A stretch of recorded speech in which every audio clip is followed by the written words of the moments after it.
آج دجالی فتنے کے بارے میں کچھ باتیں آپ کے گوشگزار کروں گا۔ پہلی بات یہ نوٹ کیجئے کہ یہ روایات صحیح مسلم میں بھی ہے، جامع ترمذی میں بھی ہے، سنن ابی داؤد میں بھی ہے، سنن ابن ماجہ میں بھی ہے، سنن نسائی میں بھی ہے،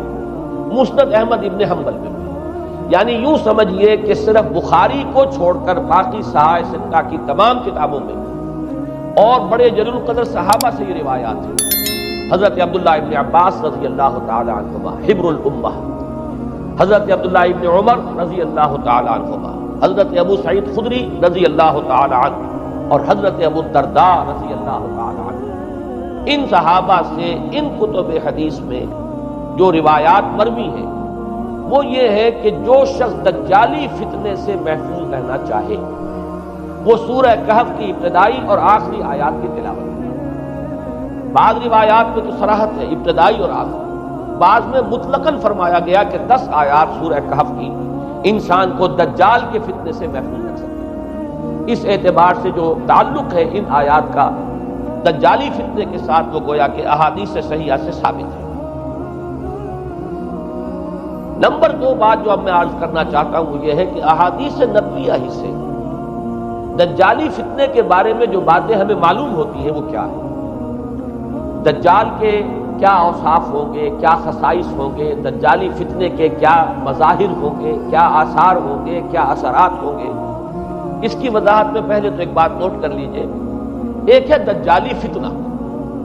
ایک ہے ایک شخص معین المسیح الدجال، ان دونوں میں فرق ہے۔ معلوم ایسا ہوتا ہے کہ ایک وہ شخص ہوگا جس کا ظہور ہوگا، وہ شخص معین ہوگا، اور اگر احادیث کا تتبع کیا جائے تو معلوم ہوتا ہے کہ وہ یہود کا کوئی بہت بڑا لیڈر ہوگا، اور آخری زمانے میں قریب قیامت کا جو زمانہ ہے، قرب قیامت کا، اس میں جو بڑی عظیم جنگیں ہونے والی ہیں ان میں جب یہودیوں اور مسلمانوں کا مقابلہ ہوگا اور بہت کریٹیکل سٹیج پر وہ مقابلہ پہنچا ہوا ہوگا، اس وقت حضرت مسیح علیہ السلام کا نزول ہوگا اور وہ دجال اکبر کو یا المسیح الدجال جسے کہا گیا ہے اس کو وہ قتل کرے۔ تو المسیح الدجال یہ تو ایک شخص معین ہے، البتہ دجالی فتنہ صرف ایک شخص معین کے ساتھ نہیں متعلق، بلکہ اس کے لیے جو احادیث آئی ہیں ان کا جب ہم تتبع کرتے ہیں، ان سب کو جب جمع کرتے ہیں تو معلوم ہوتا ہے کہ وہ ایک خاص کیفیت ہے، ایک خاص دور میں کچھ ایسی کیفیات پیدا ہو جائیں گی کہ جن کو دجالی فتنے سے تعبیر کیا گیا ہے۔ وہ کیفیات کیا ہیں، میں کچھ احادیث کے حوالے سے وہ میں نوٹ کر کے لایا ہوں، آج آپ کے سامنے رکھ رہا ہوں۔ پہلی بات یہ معلوم ہوتی ہے کہ اس دور میں، اس دجالی فتنے میں، انسان کو جو قواعد طبعیہ ہیں، جو قدرت کی طاقتیں ہیں، کائناتی قوتیں ہیں، ان پر غیر معمولی غلبہ، اختیار حاصل ہو جائے گا،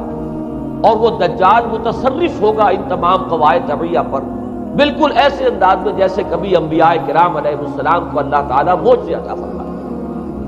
وہ معجزے کہ جو اللہ تعالیٰ کے فضل و کرم سے اللہ کے رسولوں کو عطا ہوئے ہیں، گویا کہ وہ سب کی سب کیفیات ہیں کہ جو دجال کے بارے میں قرآن مجید یا احادیث نبویہ میں وارد ہیں۔ مثلا پہلی بات یہ بتائی گئی کہ اس کے لیے فاصلہ بے معنی ہو کر رہ جائے گا، انتہائی تیز رفتاری ہوگی جو اسے حاصل ہوگی۔ چنانچہ الفاظ یہ ہے کالغیث استدبرت الريح، وہ ایک ایسے طوفان کے مانند جو ہے وہ سیلاب آئے گا کہ جیسے کوئی بہت زوردار آندھی جو ہے اس کے ساتھ طوفان آیا کرتا ہے۔ آپ سائیکلون کا تصور کیجئے کہ جس طریقے سے وہ ایک انتہائی تیز رفتار ہوا جو ہے وہ طوفان کو لے کر آتی ہے، اس طور سے وہ فتنہ پھیلے گا۔ ایک اور حدیث میں الفاظ ہے فلا تدع قریۃ الا حبطتها فی 40 لیلہ، یہ مسلم شریف کی روایت ہے حضرت نواس بن سمعان رضی اللہ تعالی عنہ۔ کوئی قریہ تک نہیں چھوڑے گا دنیا کی کوئی آبادی چھوٹی سے چھوٹی جس میں وہ نہیں پہنچ جائے گا 40 دن کے اندر۔ یہ اس کی تیز رفتاری کا عالم ہوگا، گویا کہ میں تعبیر کر رہا ہوں اسے ان الفاظ سے کہ فاصلہ بے معنی ہو کر رہ جائے۔ اسی کے ضمن میں بعض اور روایات آئی ہیں۔ سواری جو ہے اس دجال کی اس کو گدھے سے تعبیر کیا گیا ہے، اس لیے کہ ظاہر بات ہے اس دور میں اور کسی شے کا اگر تذکرہ کیا جاتا ہوائی جہاز کا یا راکٹس کا تو وہ تو لوگوں کی سمجھ میں نہ آتا، اور پہلے انہیں ساری سائنس پڑھانی پڑتی تب وہ الفاظ استعمال کرتے، لہذا وہ اس کا خچر، اس کا جس پر سواری ہوتی ہے لیکن اس کی تیز رفتاری کے لیے الفاظ آئے ہیں کہ اس کا ایک قدم اگر مکے میں ہوگا تو دوسرا قدم شام میں جا کر پڑے، اور الفاظ یہ آئے ہیں کہ اس کے دونوں کانوں کے درمیان فاصلہ جو ہے وہ 40 باع کا یعنی 80 ہاتھ کا ہو۔ بلکہ حضرت علی رضی اللہ تعالیٰ عنہ کے خطبے میں جو اس کا بیان ہوا ہے کہ اس کا ایک کان جو ہے وہ 30 ہاتھ لمبا کان ہوگا اس کا۔ ابھی ذرا یہ صرف احادیث آپ سنتے جائیے، پھر اس کے بارے میں ان سب کو جوڑ کر جو ہمیں نتیجہ نکالنا ہے اس پر گفتگو بعد میں ہوگی۔ اسی طرح آواز کا معاملہ کہ اس کی آواز چہار دانگ عالم میں بیک وقت سنی جائے۔ الفاظ یہ ہے ینادی بصوت لہو یسمع لہو ما بین الخافقین، وہ ایک ایسی آواز کے ساتھ پکارے گا کہ جسے مشرق و مغرب کے مابین رہنے والا ہر شخص سنے گا۔ اس کی آواز جو ہے گویا کہ وہ تمام فاصلوں کے جو پردے ہیں اس کے لیے وہ حائل نہیں رہیں گے، بلکہ یہ کہ اس کی آواز جو ہے پوری دنیا میں مشرق و مغرب میں بیک وقت سنائی دے گی۔ تیسری بات معلوم ہوتی ہے کہ علاج معالجہ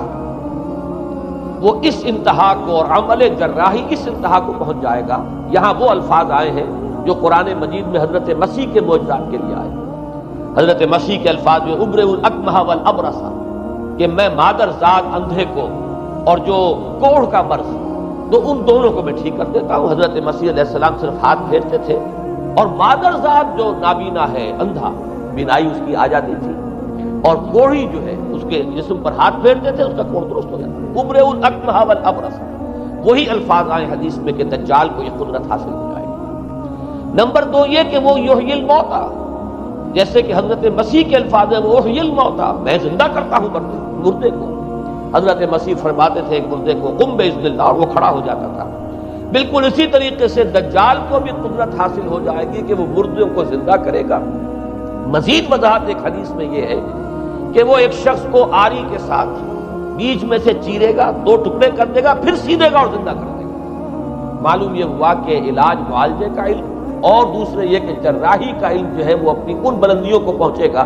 کہ اس حد تک انسان کی رسائی ہو جائے گی۔ چوتھی بات، اس کو زمین اور فضا پر اس قدر غلبہ حاصل ہو جائے گا۔ الفاظ یہ حدیث کے یامر السماء فتمطر، وہ آسمان کو حکم دے گا بارش برسا اور وہ بارش برسائے گا۔ والارض فتنبت، اور زمین کو حکم دے گا کہ فصلیں اگا اور وہ اگائے گی۔ ویمر بالخربۃ فیقول لها اخرجی کنوزک، اور وہ کسی ویرانے پر سے گزرے گا اور اسے حکم دے گا، ویران چٹیل میدان، اور حکم دے گا کہ اپنے خزانے نکال، اور فرمایا اس کا نتیجہ یہ نکلے گا فتتبعہ کنوزها، تو اس زمین کے جو خزانے ہیں وہ نکل کے اس کے ساتھ چلنے شروع ہو جائیں گے۔ زمین پر قدرت، فضا پر قدرت، بارش کا حکم ہوگا وہ بارش ہو جائے گی، آسمان بارش برسائے گا، زمین اپنے خزانے اگل دے گی۔ پانچویں بات، وَيُبْعَثُ مَعَهُ الشَّيَاطِينُ عَلَى صُورَةِ مَن مَاتَ، اس کے ساتھ کچھ ایسے شیاطین مبعوث ہوں گے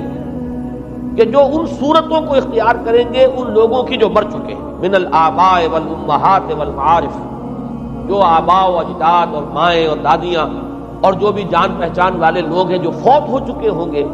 وہ ان کی صورت اختیار کریں گے۔ فَتَأْتِيَ أَحَدَهُمْ فَيَقُولُ أَلَسْتُ فُلَانًا أَلَسْتَ تَعْرِفُنِي، پھر وہ آئے گا اور وہ شیاطین آئیں گے اور انسان سے کسی سے بات کریں گے، کیا تم مجھے نہیں پہچانتے؟ کیا میں تمہارا فلاں رشتہ دار نہیں ہوں؟ اپنی نشانیاں بیان کریں گے اور لوگ پہچانیں گے۔ یہ وہ احادیث ہے کہ جن کا جو نتیجہ نکلتا ہے اس کو پہچان لیجئے۔ وہ نتیجہ یہ ہے کہ حضور صلی اللہ علیہ وسلم نے دجالی فتنے کے جو اوصاف بیان کیے یا جو علامات بیان کی، ان کا حاصل یہ ہے کہ سائنس اور ٹیکنالوجی کی وہ بلندیاں انسان کو حاصل ہو جائیں گی کہ جو چیزیں کبھی رسولوں کے معجزوں سے ظہور پذیر ہوتی تھی وہ قوانین طبیعہ پر تصرف کے باعث خود انسان کرنے لگے۔ یہ ہے در حقیقت حاصل۔ چنانچہ آج آپ دیکھیے وہ جو اس کا گدھا ہے وہ ہمارے آج کل کے ہوائی جہاز ہے، اور آپ کو معلوم ہے کہ یہ رڈار جو ہے ان کے ہوائی جہازوں کے یہ بالکل اینڈز پر ہوتے ہیں، ان کے بازوؤں پر، اور یہی ان کے کان ہیں، انہی سے انہیں وہ معلومات حاصل ہوتی ہیں۔ خود ان کی لمبائی چوڑائی جو ہے وہ کتنی ہے، اور پھر یہ کہ ان کے درمیان فصل جو ہے وہ 80 ہاتھ کا یا 40 باع کا وہ موجود ہے، اور جہاز کی ایک اڑان اب تو کہیں بات پہنچ گئی کہ آپ کو معلوم ہے کہ پوری دنیا کے گرد بھی ایک جہاز جو ہے وہ چکر لگا دیتا ہے چند گھنٹوں کے اندر، لیکن یہ ہے کہ عام جو رفتار ہے اس میں بھی ایک پڑاؤ سے دوسرے پڑاؤ تک، ایک جگہ سے جس کو ہاپ کرنا کہتے ہیں، یہ بھی کم سے کم 500-700 میل کا عام طور پر سفر جو ہے وہ جہاز طے کر رہا ہے۔ اسی طریقے سے ہماری جو سائنس کی، خاص طور پر جو طبی سائنس ہے، اب اس میں جس طریقے سے کہ زندہ رکھا جاتا ہے انسانوں کو، اور وہ ویجیٹیبل چاہے کہا گیا ہے ان کو ہیومن ویجیٹیبلز، لیکن یہ کہ دل کی دھڑکن بھی چلائے جا رہے ہیں، خوراک بھی پہنچا رہے ہیں، آدمی جو ہے وہ زندہ سال ہر سال تک زندہ پڑا رہتا ہے۔ اور یہ کہ سرجری بعض جانوروں پر تو یہ بات ہو چکی ہے کہ کاٹے گئے ہیں اور پھر ان کو سی دیا گیا ہے، جوڑ دیا گیا ہے۔ یہ تمام جو بھی معجزے ہیں اس وقت سائنس دکھا رہی ہے۔ اسی طرح اگر یہ معجزہ دیکھنا ہو کہ زمین لکو تک زمین، جہاں کہیں کوئی آثار نہیں تھے کسی ایک پتے تک کے اگنے کے، اگر وہاں لہلہاتے ہوئے آپ کو چمن دیکھنے ہو تو ویسے سب سے پہلے تو یہ معاملہ ہوا تھا اسرائیل نے جو کر کے دکھایا تھا، لیکن اب تو آپ ابو ظبی چلے جائیے، سعودی عرب میں چلے جائیے۔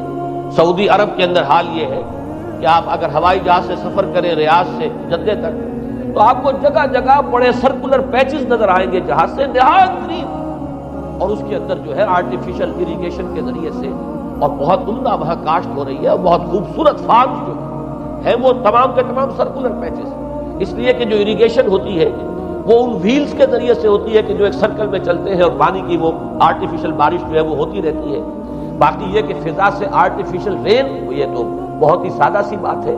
کہ فضا کے اندر ایٹماسفیرک کنڈیشنز کو ذرا تبدیل کیا جائے تو بارش آ جاتی ہے۔ اور باقی رہ گیا آواز کا یہاں سے وہاں جانا، وہ تو آواز ہی نہیں، اب تو آپ صورتیں دیکھ رہے ہیں۔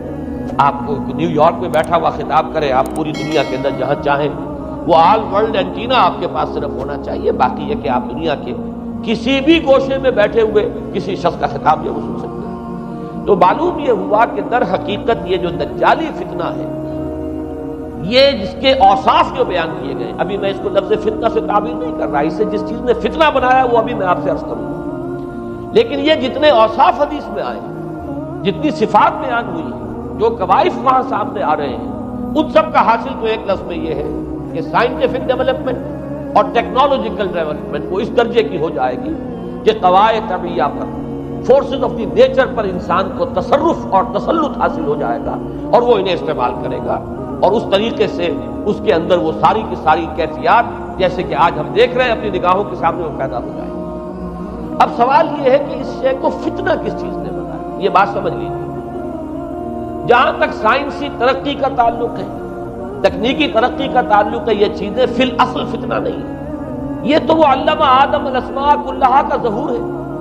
اللہ تعالیٰ نے ازل میں حضرت آدم علیہ السلام کو جو صلاحیت عطا فرما دی تھی، یہ ایکسفولیشن ہے اس کا ظہور ہے۔ جیسے کہ آم کی گٹھلی میں آم کا درخت ہے، لیکن ظاہر بات ہے کہ اس کو درخت بننے میں وقت لگتا ہے، پہلے وہ 2 پتے نکلتے ہیں، پھر وہ بڑھتا ہے معاملہ، کئی سال میں جا کر وہ درخت جو ہے وہ جوان ہوگا اور وہ پھل دے گا۔ اسی طریقے سے یوں سمجھئے کہ بالقوہ وہ علم حضرت آدم علیہ السلام کو دے دیا گیا، یعنی وہ صلاحیتیں ودیت کر دی گئی، وہ فیکلٹیز، سمع اور بصر اور فؤاد، دیکھو سنو نتیجہ نکالو اور آگے بڑھو۔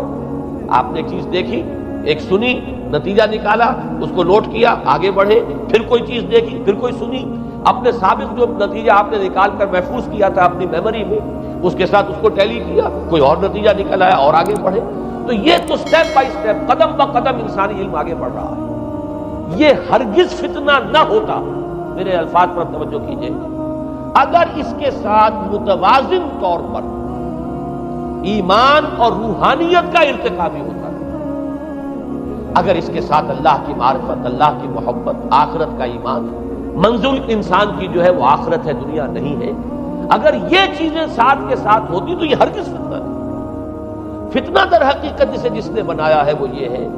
کہ کچھ ایسے اسباب ہوئے ہیں، اور وہ اسباب آج مجھے بیان کر دیں کہ در حقیقت موجودہ عیسائیت اس کا سب سے بڑا سبب ہے۔ اس کے نتیجے میں ایک بہت بڑا گیپ ہے، اپالنگ گیپ ہے،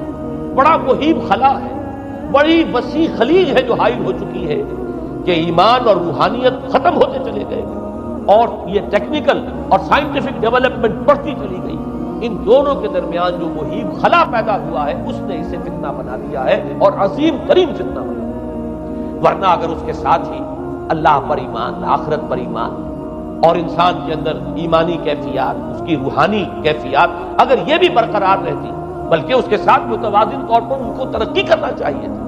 تو یہ ہرگز فتنہ نہیں ہے۔ تو پہلی بات یہ سمجھ لیجئے کہ اگرچہ دجالی فتنے کے جو صفات، اس کے اوصاف، اس کی علامات، اس کے مظاہر جو بھی حدیث کے ذریعے سے ہمیں معلوم ہے، جس کا میں نے ابھی آپ کے سامنے تذکرہ کیا، وہ سب در حقیقت تعبیر ہے اس دور کا جو محاورہ ہے، اس دور کی جو زبان ہے، اس دور میں جن الفاظ سے گفتگو کی جا سکتی تھی، اس دور کے ایڈیم میں آج کی جو سائنٹیفک اور ٹیکنالوجیکل ترقی ہے، گویا کہ اس کی تعبیر کی گئی ہے کہ وہ دجالی فتنہ ہوگا۔ لیکن اس شے کو فتنہ بنانے والی شے در حقیقت یہ ہے کہ ایک بہت بڑی خلیج حائل ہو چکی ہے ایمان اور روحانیت، اور دوسری طرف سائنٹیفک اور ٹیکنالوجیکل ڈیولپمنٹ میں ان دونوں کے درمیان اتنا بودھ اور فقر پیدا ہو گیا ہے کہ جس کی وجہ سے اس نے فتنے کی شکل اختیار کی۔ اس کا سبب کیا ہے، آج ہمیں اس پر غور کرنا ہے۔ دیکھیے حضرت مسیح علیہ السلام کا دین، اور جیسا کہ میں نے عرض کیا ہے سورہ کہف کے پہلے رکوع میں تذکرہ انہی کا ہو رہا ہے، وَيُنذِرَ الَّذِينَ قَالُوا اتَّخَذَ اللَّهُ وَلَدًا مَا لَهُم بِهِ مِنْ عِلْمٍ وَلَا لِآبَائِهِمْ كَبُرَتْ كَلِمَةً تَخْرُجُ مِنْ أَفْوَاهِهِمْ يَقُولُونَ إِلَّا كَذِبًا فَلَعَلَّكَ بَاخِعٌ نَفْسَكَ عَلَىٰ آثَارِهِمْ إِن لَّمْ يُؤْمِنُوا بِهَٰذَا الْحَدِيثِ أَسَفًا۔ ان آیات کا پہلے ترجمہ آپ سن لیجئے، جو پہلی آیات ہے ان کا ترجمہ ہم کر چکے ہیں۔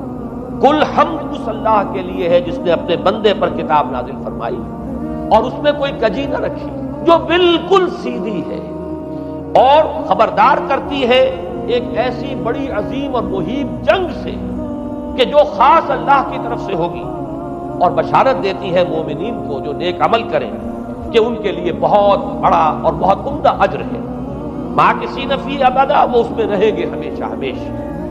وَيُنذِرَ الَّذِينَ قَالُوا اتَّخَذَ اللَّهُ وَلَدًا، اب دوہرا کر بات آئی، اور تاکہ خبردار کر دے ان کو جنہوں نے یہ کہا کہ اللہ نے کسی کو اپنا بیٹا بنایا۔ مَا لَهُم بِهِ مِنْ عِلْمٍ، نہیں ہے ان کے پاس اس کے بارے میں کوئی علم، وَلَا لِآبَائِهِمْ، نہ ان کے آباء و اجداد کے پاس کوئی علم تھا، کوئی عقلی دلیل نہیں، کوئی اللہ کی اتاری ہوئی کسی کتاب میں، اللہ کے اتارے ہوئے کسی صحیفے میں اس کے لیے سند نہیں۔ وَلَا لِآبَائِهِمْ كَبُرَتْ كَلِمَةً تَخْرُجُ مِنْ أَفْوَاهِهِمْ، بہت بڑی بات ہے کہ جو نکل رہی ہے ان کے منہوں سے، إِن يَقُولُونَ إِلَّا كَذِبًا، نہیں بول رہے یہ، نہیں کہہ رہے یہ مگر جھوٹ۔ فَلَعَلَّكَ بَاخِعٌ نَفْسَكَ عَلَىٰ آثَارِهِمْ، تو اے نبی صلی اللہ علیہ وسلم شاید کہ آپ اپنے آپ کو ہلاک کر لیں گے ان کے آثار پر۔ یہ آثار کے لفظ کو میں ابھی یوں کر دوں رکھ رہا ہوں، بعد میں اس کی وضاحت کروں گا۔ إِن لَّمْ يُؤْمِنُوا بِهَٰذَا الْحَدِيثِ أَسَفًا، اگر یہ لوگ ایمان نہ لائے اس حدیث پر، یہ حدیث قرآن، اس پر اگر یہ ایمان نہ لائے، جیسے کہ وہاں فرمایا گیا تھا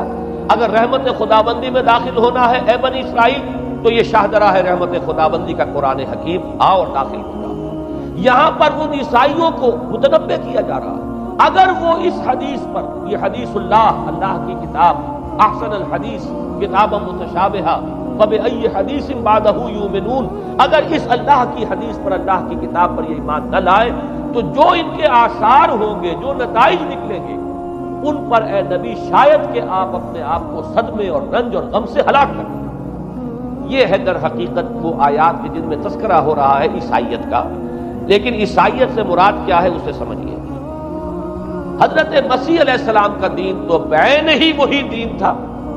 جو دین آدم سے لے کر محمد تک صلی اللہ علیہ وسلم وعلیہ الصلوۃ والسلام جتنے انبیاء آئے ہیں ان کے دین میں کوئی فرق نہیں۔ دین توحید وہی ایمان، البتہ شرائع کے اندر، شریعتوں میں کوئی تفصیلی احکام میں فرق ہوا ہے، شریعت موسوی اور شریعت محمدی میں علی صاحب الصلوۃ والسلام تھوڑا تھوڑا فرق ہے، دین ایک ہی ہے۔ شرع لکم من الدین ما وصی به نوحا والذی اوحینا الیک وما وصینا به ابراہیم وموسیٰ وعیسیٰ، دین میں تو ہم نے وہی شے تمہارے لیے بھی معین کی ہے مسلمانوں کہ جس کی کہ ہم نے نوح کو وصیت کی تھی اور جس کی کہ ابراہیم کو اور موسیٰ کو اور عیسیٰ کو وصیت کی، دین ایک ہے۔ ان الدین عند اللہ الاسلام، تو دین مسیحی بھی وہی تھا بعین ہی جو دین محمدی ہے اور دین موسوی ہے صلی اللہ علیہ وسلم علیہ الصلوۃ والسلام۔ البتہ حادثہ جو نہایت عظیم پیش آیا ہے اور وہ یہ ہے کہ پال، ساؤل اس کا نام تھا پہلے، جس نے کہ اپنی زندگی میں حضرت مسیح علیہ السلام جب تک موجود تھے دنیا میں شدید انہیں تکلیفیں پہنچائیں، شدید ایذائیں پہنچائیں، ان کی مخالفت پر کمر بستہ رہا، لیکن اس کے بعد جب انہیں اٹھا لیا گیا یا عیسائیوں کے عقیدے کے مطابق وہ سولی دے دیے گئے، اور اس کے بعد ان کا عقیدہ بھی یہ ہے کہ سولی پانے کے بعد پھر وہ زندہ ہو کر آسمان پر چلے گئے، جبکہ ہم یہ سمجھتے ہیں اور ہمارا ایمان ہے کہ انہیں سولی دی نہیں گئی، بلکہ انہیں تو پہلے ہی اٹھا لیا گیا تھا، ان کی جگہ کوئی اور ہے۔ انجیل برنباس نے یہ بات بالکل واضح کر دی کہ در حقیقت وہی حواریین میں سے جس نے کہ غداری کی تھی اور پکڑوایا تھا، مخبری کی تھی، وہی ہے جس کی شکل بنا دی گئی تھی حضرت مسیح علیہ السلام کے جیسی مانند، اور وہ شخص ہے کہ جو سولی چڑھا۔ بہرحال عیسائیت اس وقت کی جو اس کا عقیدہ ہے اور جو ہمارا عقیدہ اور ایمان ہے، ان دونوں کی روح سے حضرت مسیح علیہ السلام آسمان پر اٹھا لیا۔ اس کے بعد اس نے دین مسیحی میں نقب لگانے کے لیے، جو دین مسیح اصل دین اسلام تھا، اس کو کرپٹ کرنے کے لیے، ڈسرپٹ کرنے کے لیے، اس میں نقب لگانے کے لیے اس نے اپنے ایک مکاشفے کا ذکر کیا کہ میں آ رہا تھا سفر میں کہ مجھے حضرت مسیح نظر آئے ہیں آسمانوں میں، اور انہوں نے مجھے کہا ہے کہ اے ساؤل تو مجھے کیوں ستاتا ہے، اور تو اب فلاں جگہ جا اور میرے نام سے نبوت کر۔ اس کے بعد اس نے لبادہ اوڑھا عیسائیت کا، اور اس نے آ کر جس طرح عبداللہ ابن سبا نے محمد الرسول اللہ صلی اللہ علیہ وسلم کے دین میں نقب لگائی، اسی طریقے سے اس شخص نے دین مسیحی میں نقب لگائی۔ فرق یہ ہے کہ دین محمدی صلی اللہ علیہ وسلم، کیونکہ یہ آخری دین تھا، اب کوئی اور رسول آنے والا نہیں تھا، اللہ تعالیٰ کی طرف سے اس دین کو، اس شریعت کو ایک پروٹیکشن حاصل ہے، لہذا ایک جزء کی حد تک گمراہی جو ہے پھیل سکی، کل پر محیط نہیں۔ لیکن بدقسمتی سے دین مسیحی کے بارے میں یہ ہوا کہ کچھ عرصے تک تو کشمکش رہی ہے، اصل دین مسیحی پر بھی جو کاربند لوگ تھے اور جو اس کے اوپر مستقیم رہے وہ قائم کچھ عرصے تک رہے ہیں، لیکن ہوتے ہوتے تقریباً اس دور تک آ کر جب کہ حضور کی بعثت ہوئی ہے، اصل دین مسیحی کے ماننے والے تقریباً ختم ہو چکے تھے، شاذ لوگ رہ گئے تھے، اور ان میں بھی یہ جرت نہیں تھی کہ اپنے اصل دین کا وہ اظہار کر سکے، بلکہ ہوتے ہوتے ان 600 سالوں کے اندر یہ ہوا کہ وہی پالزم جو ہے در حقیقت اس نے ہی مسیحیت کی شکل اختیار کر لی۔ یہ پالزم جو ہے یہ ہے در حقیقت، یوں سمجھیے کہ ادیان عالم کی تاریخ میں سب سے زیادہ گمراہ کن مذہب، جس کا رد عمل پیدا ہوا ہے یورپ میں، جس نے کہ اس دجالی فتنے کی شکل اختیار کی ہے۔ میں یہ چاہتا ہوں کہ اس کے ضمن میں چند باتیں آج آپ کے سامنے رکھوں۔ پال نے جو دین مسیحی میں یا دین اسلام میں جو صحیح دین ہے اللہ کا، اس میں 3 تبدیلیاں بنیادی کی۔ سب سے پہلا تو وہی جو قرآن کہہ رہا ہے الذین قالوا اتخذ اللہ ولد، مسیح کو، حضرت مسیح علی نبینا علیہ الصلوۃ والسلام، انہیں خدا کا بیٹا قرار دیا گیا۔ اور اس میں بھی نوٹ کیجئے بیٹے کے لیے عربی زبان میں 2 لفظ ہیں، ابن اور ولد۔ ابن کا لفظ ذو معنیین ہے، 2 معنی ہے اس کے، ابن بیٹے کو بھی کہتے ہیں، اور ابن کا کوئی معنوی تعلق بھی ہو سکتا ہے، صرف بیٹا نہیں۔ ابن السبیل مسافر کو کہتے ہیں، راستے کا بیٹا، یعنی چونکہ راستے کے ساتھ اس کا ایک تعلق ہے، راستہ چل رہا ہے، وہ تو ابن السبیل ہے۔ ابن الوقت، وقت کا بیٹا، وہ وقت کا بیٹا اس معنی میں نہیں ہے، بلکہ یہ ہے کہ جو ہر وقت جو ہے حالات کے مطابق گرگٹ کی طرح اپنا رنگ بدلتا چلا جائے، چلو تم ادھر کو ہوا ہو جدھر کی، وہ ابن الوقت ہے۔ تو ابن الوقت اسی طریقے سے جو میں نے دوسری مثال دی ہے،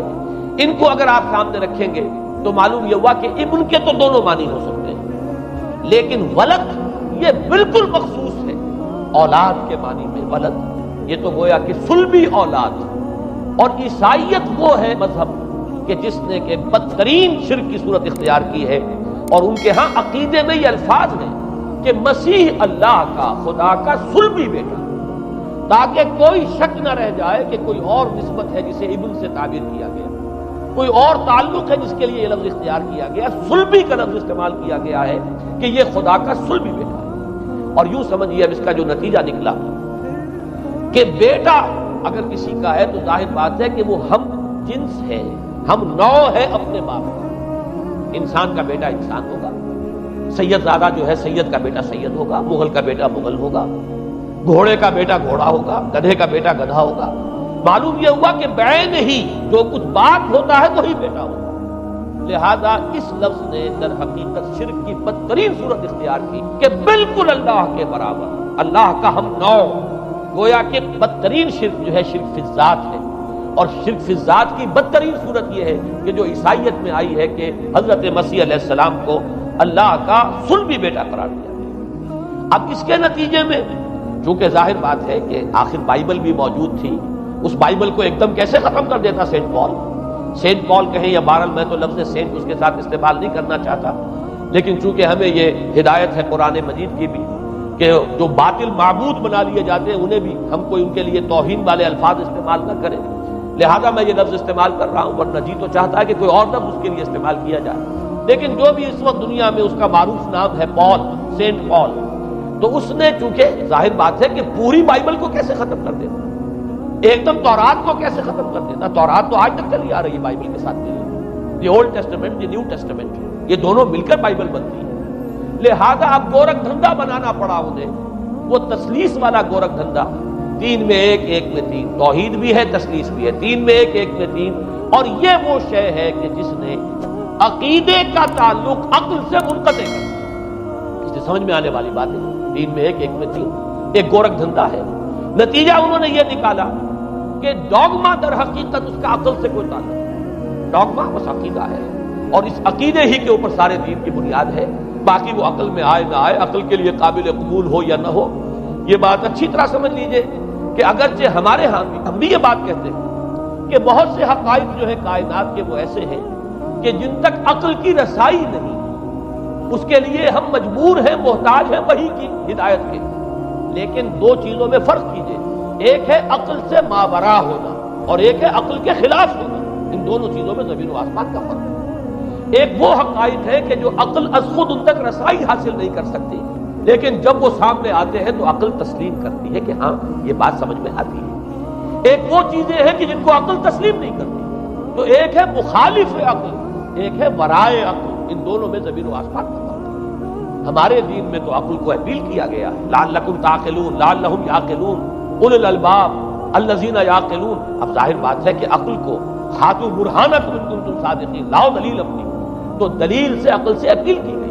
اور اس میں وہ رشتہ جو میں نے کئی مرتبہ بیان کیا علامہ اقبال کے اشعار کے حوالے سے کہ عقل کو آستہ سے دور نہیں، اس کی قسمت پہ پر حضور نہیں، اور گزر جا عقل سے آگے کہ یہ نور چراغ راہ ہے، منزل نہیں، منزل تک تو عقل نہیں پہنچائے گی لیکن راستہ تو دکھاتی ہے، اور جب کہ وحی کی روشنی سامنے آتی ہے تو عقل اس کی تصدیق کرتی ہے۔ یہ ہے ہمارا موقف اور یہ ہے عقلی معقول موقف، لیکن عیسائیت نے، بلکہ کہنا چاہیے پالزم نے، مجھے یہاں پر لفظ عیسائیت اب استعمال کرنا نہیں چاہیے، اس لیے کہ حضرت عیسیٰ سے اب اس کی نسبت نہیں رہی، حضرت عیسیٰ سے اس کی نسبت جو ہے یہ مس نومر ہے، یہ غلط نام ہے۔ دی 100 کا مصنف جو ہے ڈاکٹر مائیکل ہارٹ، اس نے یہ بہت بڑی بات کہی، اس نے کہا در حقیقت موجودہ جو عیسائیت ہے اسے پالزم کہنا چاہیے، یہ پالزم ہے، کرسچینٹی نہیں، اس لیے کہ در حقیقت حضرت مسیح علیہ السلام کی تعلیم جب تک وہ دنیا میں تھے وہ یہ نہیں تھی کہ جو پال نے تھی، البتہ اس نے پال کو بہت بڑا شخص مانا، اس میں کوئی شک نہیں، اس لیے کہ اس نے تاریخ کے ایک دھارے کا جو ہے وہ رخ موڑ دیا ہے، اللہ تعالیٰ کے صحیح دین کو گویا کہ قلع قمع کر کے ایک نیا دین اس طریقے سے پھیلایا ہے کہ آج بھی شاید دنیا میں کثیر ترین تعداد عیسائیت ہی کے نام لیواؤں کی ہے، واللہ عالم، یا شاید گوتم بدھ کے ماننے والوں کی ہے، بہرحال یہ کہ بہت بڑی تعداد میں آج حضرت مسیح علیہ السلام کی طرف جو منسوب ہے غلط طور پر دین، اس کے نام لیوا دنیا میں، اس اعتبار سے وہ یقیناً اس کا تو حق رکھتا ہے کہ اس کا نام بھی اس کتاب میں آئے کہ جس نے تاریخ کے اوپر اثرات اپنے پیدا کیے، اور حضرت مسیح علیہ السلام جب تک دنیا میں تھے عیسائیت کی حقیقت بنی اسرائیل یا یہودیت کے ایک فرقے سے زیادہ نہیں تھی، ڈیٹیچ نہیں ہوا تھا یہ دین حضرت موسیٰ علیہ السلام کے دین سے، لیکن یہ کہ پال نے اسے بالکل ایک مستقل بذات ایک جدا گانا دین کی شکل دے دی، تو یہ پالزم نے در حقیقت سب سے پہلا کام یہ کیا کہ عقل سے بالکل تعلق منقطع کر دیا، عقیدہ ڈوگما جو ہے وہ خلاف عقل، جو بات عقل میں آئے نہ آئے بس ماننی۔ تو پہلی تو یوں سمجھیے کہ نقب جو لگی ہے دین کے اندر وہ اس تثلیث کے حوالے سے، اور تثلیث کا گورکھ دھندا خلاف عقل، لہذا ڈوگما کی جو کا لفظ جو استعمال ہوا ہے کہ بس اس کو تو ہم مانیں گے چاہے وہ عقل کے لیے قابل قبول ہو چاہے نہ ہو۔ دوسرا اس سے بھی زیادہ آپ دیکھیے ایک سے ایک بڑھ کر اینٹ رکھی جا رہی ہے، خشت اول چون ہن میں مار کر تاثریہ امیر اول دیوار پر۔ دوسرا کفارے کا عقیدہ جو مبنی ہے صلیب کے عقیدے پر، مسیح نے انتہائی ذلت کی موت، یعنی صلیب کی موت جو ہے وہ خود کہتے ہیں کہ انتہائی ذلت کی موت ہے۔ یہ ذلت کی موت کا پیالہ اس لیے پیا تاکہ اس کے ماننے والوں کی طرف سے کفارہ ادا ہو جائے۔ مسیح کفارہ ادا کر چکا ہے، اب جو شخص بھی مسیح کو مان لے گا اس کی گویا کہ نجات ہو گئی، اس کا عمل سے کوئی تعلق نہیں، عمل ہو نہ ہو، بد کردار ہو، اچھا کردار والا ہو، نیک ہو، بھلا ہو، جیسا بھی ہو، برا ہو، بدماش ہو، لچا ہو، لفنگا ہو، مسیح کو مان لے، صرف ماننے پر، اس لیے کہ مسیح تو اس کی طرف سے کفارہ پیش کرتا ہے۔ سارے گناہوں کا کفارہ جو ہے مسیح نے انتہائی ذلت آمیز موت جو ہے قبول کر کے گویا کہ اپنے ماننے والوں کے تمام گناہوں کا کفارہ دے دیا۔ یہ دوسرا عقیدہ۔ اس کا نتیجہ کیا نکلا؟ تثلیث نے عقل سے تعلق توڑ دیا تھا مذہب کا، اس نے عمل سے تعلق توڑ دیا۔ ڈوگما ہی ڈوگما ہے، نہ عقل سے کوئی تعلق نہ عمل سے کوئی تعلق، کوئی تعلق نہیں رہا۔ دین کی جڑیں جو ہے دونوں اعتبار سے، دین تو نام ہی دو چیزوں کا، الا الذین آمنوا وعملوا الصالحات، دونوں کی گویا کہ جڑیں منہدم ہو گئی، بنیادیں منہدم ہو گئی، جڑیں کاٹ لی گئی کہ نہ اس کا تعلق عقل کے ساتھ ہے نہ عمل کے ساتھ ہے۔ تیسری بات آئی ہے، اس نے کہا شریعت منسوخ۔ یہ عجیب ہے، دیکھیے جسے آئرنی آف فیٹ کہتے ہیں انگریزی زبان میں۔ ابھی تک بائبل کے اندر سینٹ میتھیو کے جو روایت ہے، متی کی انجیل سے کہا جاتا ہے gospel of the Lord according to Saint Matthew, اس میں جو سرمن آف دی ماؤنٹ ہے، ایک واعظ ہونے کے اعتبار سے واقعتاً میں اس کی عظمت کا بڑا قائل ہوں، عظیم ترین واعظ ہے دنیا میں۔ اس کے شروع میں یہ الفاظ موجود ہیں، don't think I have come to destroy law, ہرگز یہ نہ سمجھنا کہ میں شریعت کو ختم کرنے آیا ہوں۔ وہ یہ کہہ کر گئے تھے کہ شریعت موسوی تم پر لاگو رہے گی، عائد رہے گی، لیکن پال نے تیسرا نقب لگایا، شریعت ساقط کر دی۔ اس کی ضرورت کیوں محسوس ہوئی یہ بھی سمجھ لیجئے۔ حضرت مسیح یہ کہہ کر گئے تھے کہ میں صرف بنی اسرائیل کے لیے آیا ہوں، میں اسرائیل کے گھرانے کی کھوئی ہوئی بھیڑوں کی تلاش میں آیا ہوں۔ انجیل میں یہ الفاظ آج بھی موجود ہیں۔ حضرت مسیح نے اپنے حواریین کو جب بھیجا ہے کہ اب جاؤ تبلیغ کرو میری طرف سے، اس کی ہدایتوں میں ایک ہدایت یہ بھی ہے کہ تمہیں صرف اسرائیلیوں تک تبلیغ کرنی ہے، باہر نہیں، میں صرف اسرائیلیوں کی طرف رسول بنا کر بھیجا گیا۔ یہ الفاظ بھی موجود ہیں، اگرچہ اس وقت کے انجیل میں جو الفاظ ہیں وہ تو میں سمجھتا ہوں کہ حضرت مسیح علیہ السلام کے شایان شان نہیں ہے، وہاں کوئی نہ کوئی تحریف ہوئی ہے لفظی، اس لیے کہ وہاں تشبیہ یہ دی گئی ہے کہ کوئی اپنے بچے کے حصے کی روٹی جو ہے کتے کے آگے نہیں ڈالتا۔ گویا کہ جینٹائلز جو ہیں غیر بنی اسرائیلی، انہیں اس جملے کی روح سے انہیں کتوں سے تشبیہ دی جا رہی ہے کہ میرے پاس میرے بچوں کے حصے کی روٹی ہے، میرے بچے ہیں اسرائیلی، میری روٹی جو ہے یہ جو میرے پاس ہے وہ اسرائیلیوں کے لیے ہے، کوئی اپنے بچوں کے حصے کی روٹی کتے کو نہیں کھلاتا۔ یہ جملہ تو میں سمجھتا ہوں حضرت مسیح کا نہیں ہو سکتا، لیکن یہ ہدایت کہ تمہیں تبلیغ صرف اسرائیلیوں میں کرنی ہے، یہ قرآن مجید کی روح سے ثابت ہے، اس لیے کہ قرآن بھی یہ کہتا ہے کہ رسولاً الی بنی اسرائیل، حضرت مسیح علیہ السلام رسول بنا کر بھیجے گئے تھے بنی اسرائیل کی طرف، اس لیے کہ وہ یوں سمجھیے کہ جسے ہمارے ہاں عام اصطلاحات میں علماء کہا کرتے ہیں تاج و تخت ختم نبوت، وہ تاج و تخت ختم نبوت تو ابھی منتظر تھا محمد رسول اللہ صلی اللہ علیہ وسلم کی آمد کا، کہ وہی آئیں گے تو انہی کی بعثت ہوگی پوری نوع انسانی کی طرف۔ آپ سے پہلے کسی رسول کی بعثت پوری نوع انسانی کی طرف نہیں ہوئی بشمول حضرت مسیح علیہ السلام۔ ہر جو ہے رسول جو آیا ہے آپ سے پہلے اپنی اپنی قوموں کی طرف آیا ہے، لیکن اس پال نے کیا کیا؟ پہلے تو یہ اصول توڑا، ہم اس دین مسیحی کی یا جو پالزم ہے اس کی اب تبلیغ کریں گے غیر اسرائیلیوں میں، وہاں انہیں دقت پیش آئی۔ شریعت موسوی بڑی بھاری شریعت ہے، اب وہ بھاری شریعت جو ہے اس کو قبول کرنا تو لوگوں کے لیے آسان نہیں ہے۔ انہوں نے یہ کیا کہ یہ شریعت تم پر ثابت، شریعت کا بوجھ تم پر نہیں، برڈن آف لا یہ تمہارے لیے نہیں۔ اور میں یہاں مثال دے دینا چاہتا ہوں، بین ہی تاریخ نے اپنے آپ کو دہرایا ہے۔ عبداللہ ابن سبا نے جو فتنہ شروع کیا تھا ہمارے ہاں، ہماری تاریخ میں جو اس کے اثرات میں پیدا ہوئے، ان میں سے ایک جو ہے وہ شکل وہ اسماعیلیت والی ہے، کہ اسماعیلیت نے بھی بین ہی یہی شکل اختیار کی ہے۔ ہندوستان میں آ کر جب اسماعیلی داعیوں نے جب تبلیغ کی ہے تو شریعت ساقط کر دی۔ آج آپ کو جو اسماعیلی ملیں گے ان کے ہاں کوئی شریعت نہیں ہے، کوئی نماز نہیں، مسجد ان کی ہوتی ہے، جماعت خانہ ہوتا ہے، وہ کلب گھر ہے، آتے ہیں جمع ہوتے ہیں، کھانا کھاتے ہیں، اللہ اللہ خیر صلی اللہ کو باتیں چیتیں کرتے ہیں، ان کے اوپر شریعت ہے ہی نہیں، نہ روزہ ہے نہ نماز ہے۔ اور بین ہی وہی جو اختیارات میں ابھی آپ کو بتاؤں گا کہ جو پوپ کے ہیں وہی ان کے امام حاضر کے اختیارات ہیں۔ بہرحال تیسری نقب جو میں نے عرض کی آپ سے وہ یہ تھی کہ شریعت منسوخ، اس کا نتیجہ کیا نکلا؟ اب دیکھیے ذرا غور کیجئے،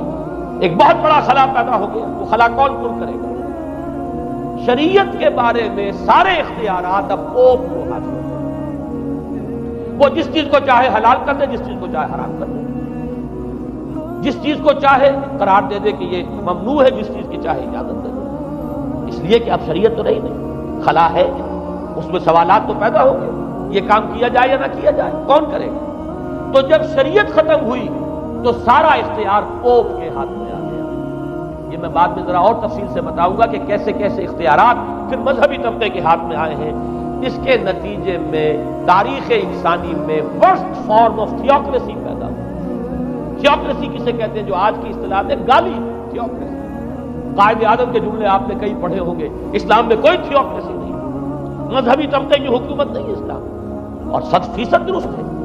تھیوکریسی کہتے ہیں ایک مذہبی حلقے کی، مذہبی طبقے کی حکومت، اس کے ہاتھ میں اختیارات آئے، اور قرآن مجید میں اسی وجہ سے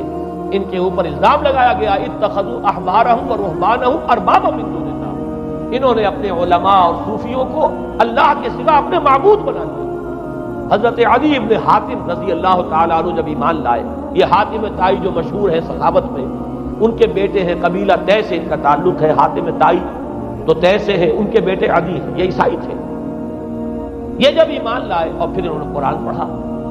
تو انہیں ایک اشکال ہوا کہ قرآن مجید میں تو ہم پر الزام لگایا گیا ہے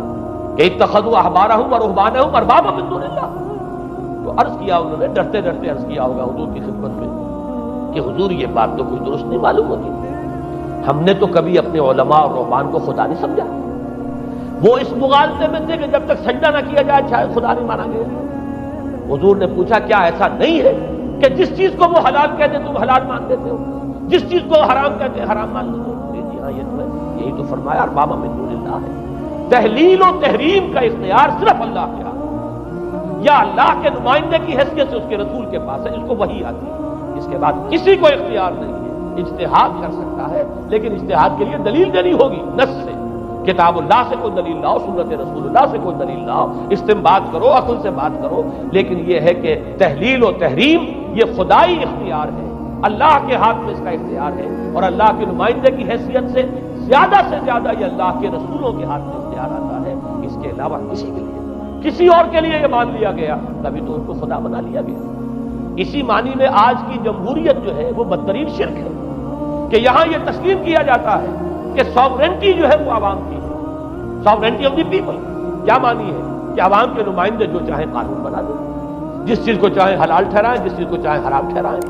ان کے پاس حلت و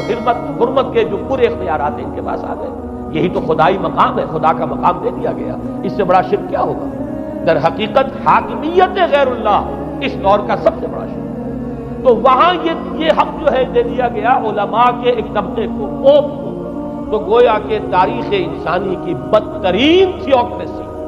بدترین مذہبی استبدادی حکومت قائم ہوئی ہے یورپ میں۔ اس کے حوالے سے میں کچھ تاریخی حوالے بھی اب آپ کے سامنے رکھتا ہوں۔ دیکھیے جب تک پال نے یہ کام شروع کیا ہے تو تقریباً 3 صدیوں تک تو یہ صرف ایک مذہبی تبلیغ کا کام ہوا ہے۔ انہوں نے کوششیں کی، محنتیں کی، پیغام پہنچایا، اور جیسا کہ میں عرض کر چکا ہوں اس وقت تک گڈمٹ تھے، پال کے ماننے والے بھی تھے اور حضرت مسیح کے جو اصل صحابہ تھے جو ان کے حواریین تھے ان کے ماننے والے بھی تھے، لہذا کشمکش ان کے اندر بھی چل رہی تھی۔ لیکن ظاہر بات ہے کہ حضرت مسیح کے اصل حواریین وہ تو اول تو یہ کہ اپنی گفتگو رکھ رہے تھے محدود بنی اسرائیل تک، نمبر 2 یہ کہ انہوں نے تو شریعت کو ساقط نہیں مانا، جنگل کی آگ کی طرح جو مسیحیت پھیلی ہے وہ پالزم والی مسیحیت، اس لیے کہ اس میں تو کوئی شریعت کا کوئی بوجھ نہیں، کوئی حلال نہیں، کوئی حرام نہیں، کوئی نماز نہیں، کوئی روزہ نہیں، لہذا یہ تیزی کے ساتھ پھیلی اور 300 برس تک تو ایک کشمکش جو ہے جاری رہی۔ انہوں نے تبلیغیں کی، مصائب جھیلے، کشمکش اندر بھی چلی باہر بھی چلی، لیکن اس کے بعد قیصر روم کانسٹنٹائن، قسطنطین جسے کہتے ہیں، جس کا یہ قسطنطنیہ ہے، کانسٹنٹائن، اس نے یہ محسوس کیا بالکل اکبر کی طرح، جیسے اکبر نے محسوس کیا تھا کہ میری مملکت کے اندر یہ مذہبی تصادم جو ہے یہ سب سے بڑی یوں سمجھیے کہ انسٹیبلٹی کا سبب ہے، لہذا ان تمام مذہبوں کو ایک ہاون دستے میں ڈال کے کوٹ پیس کر ایک بناؤ. وہ جو دین اکبری یا دین الہی جو اس نے کیا تھا اس سیاسی مصلحت کی وجہ سے کہ یہ ہندو مسلم تصادم اور دوسرے مذاہب کا ٹکراؤ جو ہے وہ ہندوستان کو ایک سیاسی وحدت اور ایک اپنی سیاسی عظمت کی طرف پیش قدمی کرنے کا جو راستہ ہے اختیار کرنے سے روکتا ہے. لہذا یہ کام کیا جائے. یہی قسطنطین نے کیا. اس نے جب دیکھا بڑی کشمکش چل رہی ہے اس نے خود عیسائیت اختیار کی. عیسائیت کون سی اختیار کی؟ پالیزم والی. ظاہر بات ہے اس کے لیے بھی اصل عیسائیت اختیار کرنا جو مشکل تھا. پالیزم والی. اور اس کے بعد یہ اب اسٹیٹ کی جو مشینری تھی، جو طاقت تھا، جو دباؤ تھا، اس کے حوالے سے اب یہ مسیحیت جو ہے پورے رومن امپائر کے اندر اب یہ بڑی تیزی کے ساتھ جس کو کہنا چاہیے اس کا ایک نظام قائم ہوا اور جو مذہبی طبقہ تھا اس کا اقتدار مستحکم ہوا. اس کے باوجود 200 برس اور گزرے. یونان چونکہ بہت بڑا مرکز تھا علم کا، فلسفے کا، سائنس کا، حکمت کا. آپ کو معلوم ہے یہ تمام ارسطو ہو، افلاطون ہو، یہ سب یونان کے ہیں. ارشمیدس ہو، یہ تمام کے تمام جو بھی ہے تو سائنس اور فلسفہ دونوں اس کا گہوارہ یونان تھا. یونانی حکما اعتراض کرتے تھے. لہذا سن 529 اس کو نوٹ کر لیجیے. جسٹینین ایک قیصر تھا اب قسطنطین کے 200 برس بعد. اس نے اپنی پوری مملکت میں فلسفہ اور سائنس کی تعلیم حرام قرار دی. کوئی نہ فلسفہ پڑھ سکے گا نہ سائنس. جو فلسفہ پڑھے گا اس کو مرتد قرار دے دیا جائے گا اور زندہ آگ میں جلا دیا جائے گا. انکوزیشن کورٹس قائم ہوئی. وہ صرف مذہبی عدالتیں اس لیے قائم ہوتی تھی کہ جس کے بارے میں معلوم ہو جائے کہ یہ فلسفہ پڑھتا ہے یا یہ سائنس پڑھتا ہے. اس لیے کہ فلسفہ اور سائنس دونوں جڑ کاٹتے ہیں اس ڈوگما کی. وہ ڈوگما جو پالیزم والا ڈوگما ہے اس کی جڑ کھودنے والی ہے دونوں چیزیں. اور چونکہ وہ دونوں عقل کو اپیل کرتی ہیں، یہ ڈوگما عقل کے متضاد ہے. لہذا مذہب کا تحفظ اسی طرح ہو سکتا ہے کہ اب ان دونوں کو بالکل ممنوع قرار دے دیا جائے. یوں سمجھیے کہ تقریباً 1000 برس تک یورپ میں، چونکہ سب سے بڑی امپائر ہے، یورپ میں فلسفہ اور حکمت اور یہ سائنس کی تعلیم ممنوع ہے. یہ ہے در حقیقت سب سے پہلا کام جو جسٹینین نے کیا 529 میں. اس کے بعد آگے چل کر پوپ کا جو اقتدار ہے وہ اتنا زبردست بنا ہے. پوپ کو اختیار حاصل ہو گیا جس چیز کو چاہے وہ قانون کا درجہ دے دے. اس لیے کہ شریعت تو ہے نہیں، خلا پوپ کون کرے گا؟ پوپ. پوپ کو اختیار حاصل ہو گیا وہ جس کے گناہ چاہے معاف کر دے. اب دیکھیے اگرچہ ویسے تو گناہ پہلے ہی معاف ہو گئے کہ جس نے مسیح کو مان لیا گناہ تو معاف ہو گئے اگلے پچھلے سب. لیکن یہ کہ پھر بھی ایک خلش رہ جاتی ہے انسان کے دل میں، چونکہ ایک اخلاقی حص انسان کے اندر اللہ نے پیدا کی ہوئی ہے. جب کوئی شخص کرتا ہے، کوئی بدکاری کرتا ہے، کوئی چوری کرتا ہے، ڈاکہ ڈالتا ہے، تو وہ جو ایک کانشنس ہے وہ جو پرک کرتا ہے اس کو بھی ختم کرنے کے لیے اگر پوپ یا کارڈینل یا اس کے کسی نمائندے کے سامنے جا کر اعتراف گناہ کر لو اور کچھ اس کی مٹھی گرم کرو، کچھ ہدیہ پیش کرو تو توبہ نامہ، معافی نامہ تمہیں دے دیا جائے گا. اور وہ جو چیز ہے وہ تمہارے لیے سند ہے کہ کوئی تم سے بات پرس تمہارے گناہ کی نہیں. پھر ان کی قیمتیں تھیں، ان کے لیے بڑی بڑی جو ہے ہدیے مقرر کیے گئے. تیسری چیز بائبل کا عمل تو یہ کہ مفہوم جو ہے وہ کوئی سند نہیں ہے، اس لیے کہ بائبل ہانٹ کر رہی تھی نا.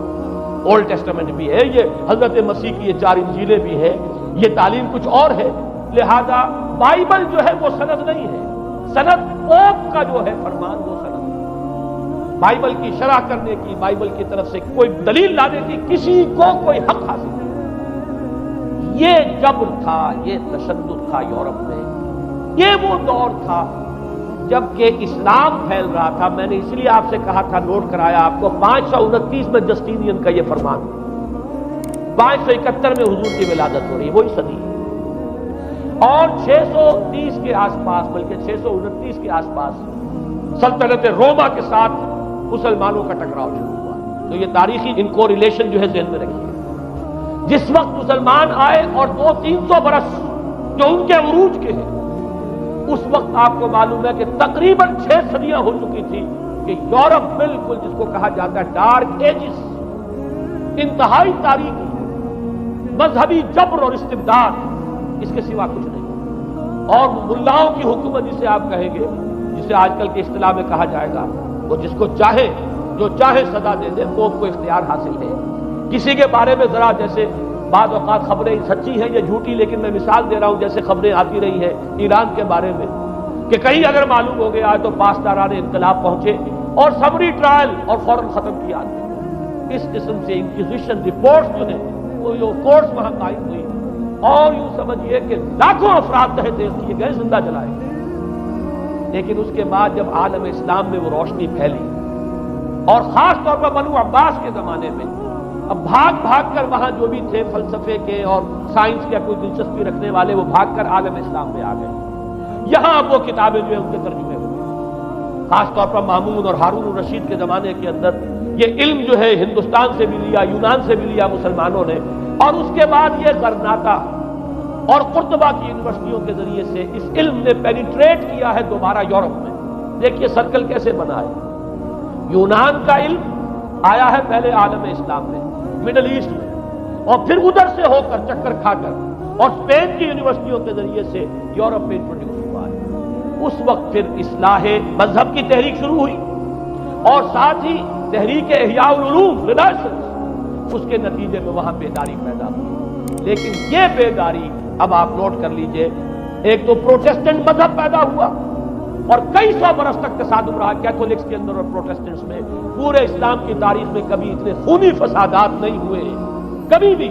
شیعہ سنی فساد بھی کبھی اتنا نہیں ہوا جتنا کہ کئی سو برس تک رومن کیتھولکس اور پروٹیسٹنٹس کے مابین یورپ میں ہوتا ہے۔ بلکہ اس میں تو ایسے ایسے واقعات آتے ہیں کہ لگ بھگ 10 لاکھ افراد جو ہیں وہ ختم ہوئے ہیں۔ یہ آپس کا تصادم جو تھا، پروٹیسٹنٹ مذہب جو پیدا ہوا اصلاح مذہب کی تحریک کے ذریعے سے، اور وہ رومن کیتھولک پاپائیت والا نظام، ان کے درمیان جو تصادم ہوا 10 لاکھ کی تعداد بتائی جاتی ہے کہ آدمی مارے گئے۔ بلکہ فرانس کا ایک شہر ہے، وہاں تو 19 دن تک مسلسل قتل عام کیا گیا پروٹیسٹنٹس، اور وہاں حاملہ عورتوں کے جو ہے پیٹ چاک کر کے بچے نکال کر ان کو بھی جو ہے ختم کیا گیا۔ یہ سارا ظلم جو ہے وہاں ہوا ہے، تصادم ہوا ہے۔ اس کے نتیجے میں آپ خود سوچئے کہ کس قدر نفرت پیدا ہوئی عوام کے اندر مذہب سے۔ اس کے ساتھ ہی اب وہ علم شروع ہوا، سائنس شروع ہوئی۔ لہذا علم اور سائنس دونوں کی جڑ میں مذہب سے شدید نفرت پیدا ہوئی۔ یہ ہے وہ سبب کہ جس نے یہاں سے راستے علیحدہ کر دیے، اور مذہب چونکہ جبر کرتا ہے، مذہب چونکہ عقل کے اوپر بیڑیاں بٹھاتا ہے، پہرے بٹھاتا ہے، بیڑیاں ڈالتا ہے، اور مذہب چونکہ تشدد کرتا ہے، لہذا مذہب کے خلاف ایک نفرت، ایک ریئیکشن، یہ ہے اس ساری سائنسی ارتقاء اور سائنٹیفک اور ٹیکنالوجیکل جو ڈیولپمنٹ ہوئی ہے، اس کی جڑ میں مذہب سے نفرت جو ہے اس کے بیج بو دیے گئے۔ اور یہ 200-250-300 سال میں اب یہ جو تناور درخت بن کر آیا ہے کہ ایک طرف سائنس کی ترقی، ٹیکنالوجی کی ترقی آسمان کو چھو رہی ہے۔ آج انسان چاند کے اوپر تو انسان کے قدم جو ہے پہنچ چکے ہیں، اور آپ کا ایک راکٹ جو ہے وہ پورے تمام سیارے جو ہیں جو ہمارے سولر سسٹم کے ہیں ان سب کا چکر لگا کر، اور وہ اس سے باہر چلا گیا ہے، خلا کے اندر کہاں گیا کچھ پتا نہیں۔ لیکن یہ کہ تقریباً یوں سمجھیے کہ 77 کا چلا ہوا وہ، اور 12 برس تک اس نے سفر طے کیا ہے، کم سے کم سولر سسٹم کا جو ہے اس نے پورا جو ہے یہاں تک کیا۔ اور جو میں نے آپ کو وہ احادیث سنائی، ان کے حوالے سے بات کیا سمجھ میں آئی کہ یہ سائنٹیفک، ساری کی ساری سائنٹیفک ڈیولپمنٹ، یہ ٹیکنالوجیکل ڈیولپمنٹ، لیکن چونکہ اس کے ساتھ مذہب کا انکار ہے، خدا پر ایمان نہیں ہے، آخرت کا یقین نہیں ہے، روح کا گویا کہ انکار، روحانیت تو بہت دور کی بات ہے، روح کا بھی انکار۔ نتیجہ یہ ہے کہ ان دونوں چیزوں کے مابین وہ گیپ، جسے میں نے کہا تھا ایپالنگ گیپ، ایک بہت بڑا گیپ ہے جو پیدا ہو چکا ہے۔ اب میں حدیث آپ کو سنا رہا ہوں، بخاری شریف میں جو روایت ہے، حضور نے فرمایا کہ دجال کے ماتھے پر لکھا ہوا ہوگا کافارا، کفر۔ الفاظ یہ ہے انہ مکتوب بین عینیہ کافارا، علیحدہ علیحدہ، یقرأہ کل مومن کاتب و غیر کاتب، وہ اس طرح نمایاں لکھا ہوا ہوگا کہ ہر شخص اسے پڑھ لے گا، چاہے وہ لکھنے والا ہو چاہے نہ ہو، لکھا پڑھا ہو چاہے نہ ہو۔ یعنی اس تہذیب کے پیشانی پر کفر لکھا، مذہب سے دشمنی، مذہب سے بغض، مذہب سے دوری، مذہب کی ہر چیز کی نفی۔ آج جو ایک ورلڈ سویلائزیشن ہے، ایک عالمی تہذیب ہے جس کا کہ غلبہ ہے ہمارے اس پورے گلوب پر، اس میں 3 چیزوں کے مقابلے میں 3 چیزوں کی اہمیت ہے۔ خدا کی اہمیت نہیں ہے، ہوگا، ہم انکار بھی نہیں کرتے، لیکن ہم جانتے بھی نہیں کہ ہے کہ نہیں۔ ہاں، اہمیت کائنات کی، غور کرو، کائنات کے قوانین کو سمجھو، ایکسپلائٹ کرو، قوت جو ہے نیچر کی قوت اس کو مسخر کرو، اس کو استعمال کرو، ہوگا خدا ہے یا نہیں ہے، چھوڑو اس بحث کو۔ اصل اہمیت جو ہے وہ کائنات ہے۔ اسی طرح اصل اہمیت اس جسم کی مادے کی ہے، روح ہوگی کوئی شے ہمیں نہیں پتا، نہ ہم دیکھ سکتے ہیں، نہ ہم اسے چھو سکتے ہیں، نہ چکھ سکتے ہیں، ہوگی، لیکن یہ کہ اصل جو ہے اہمیت وہ مادے کی ہے، اس کی فکر کرو۔ اسی طریقے سے حیات دنیاوی، اصل سے حیات دنیاوی، اس کو بناؤ، سنوارو، بہتر سے بہتر زندگی گزارو، ویلفیئر سٹیٹ ہو، بہت ہی عمدہ ماحول ہو اور ہر چیز کو، لیکن حیات اخروی ہوگی۔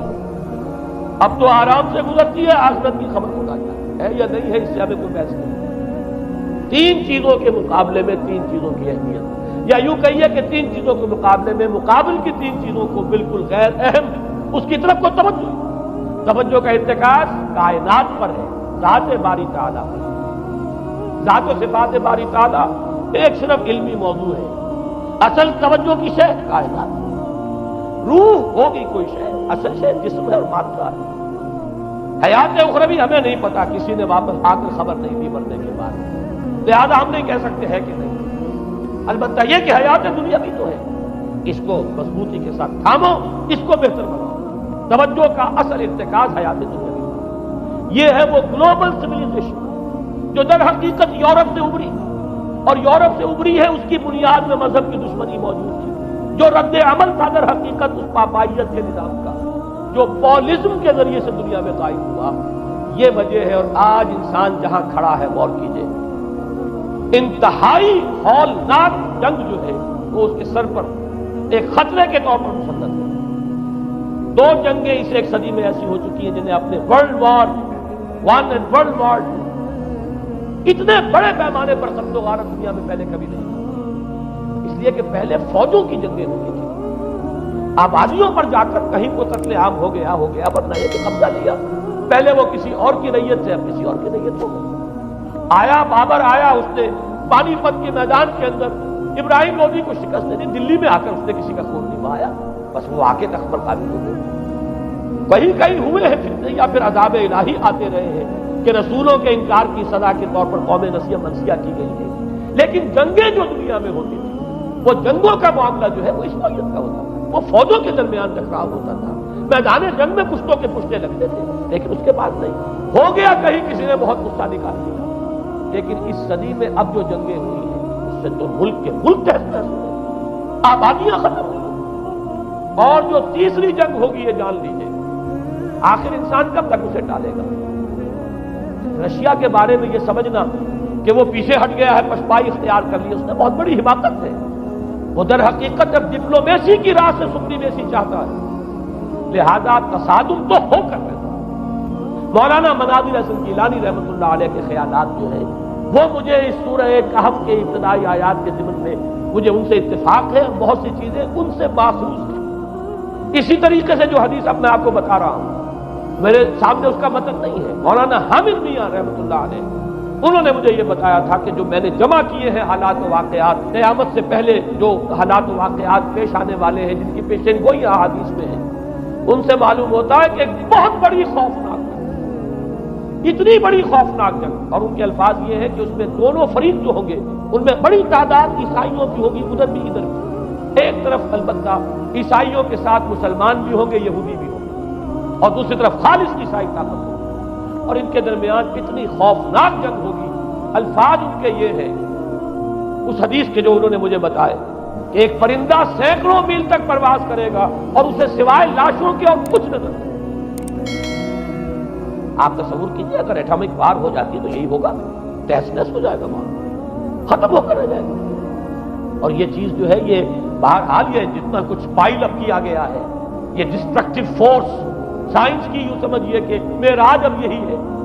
اب تو سٹار وارز کی باتیں ہو رہی ہے کہ صرف زمین پر نہیں، باہر بھی یہ جنگیں ہمیں لڑنی پڑیں گی، لیکن یہ کہ اس کا کیا حال ہوگا۔ امریکہ میں ایک پکچر تیار کی گئی تھی، دی ڈے آفٹر غالباً اس کا نام ہے، اس میں ایک نقشہ دکھایا گیا ہے اس قدر ہولناک کہ یہ 100 اور اونچی منزلہ عمارتیں جو ہے یہ ایسے جیسے کہ کچے گھروندے ہوتے ہیں، ایسے وہ پگھل کر رہ جائیں گے، اور یوں سمجھیے کہ انسان جو ان کے اندر ہوں گے ایک ایک منزل کے اندر ایک ایک ایسی 100 منزلہ عمارت کے اندر ہزاروں آدمی ہوتے ہیں، جیسے کہ کوئی ایسی کالونی ہو کوئی ان کی چیوٹیوں کی، اور اس پوری کالونی کو آپ اپنے پاؤں سے مسل دیں، ایسے انسانوں کا اگر وہ جنگ ہو جاتی جس کا نقشہ کھینچا گیا۔ یہ ہے در حقیقت وہ بات کہ جو مولانا مناظر حسن گیلانی فرما رہے ہیں ان آیات مبارکہ میں، وَيُنذِرَ الَّذِينَ قَالُوا اتَّخَذَ اللَّهُ وَلَدًا، تاکہ خبردار کر دے یہ قرآن ان لوگوں کو جنہوں نے کہا ہے کہ اللہ نے بیٹا بنایا، بدترین شرک کا جنہوں نے ارتکاب کیا،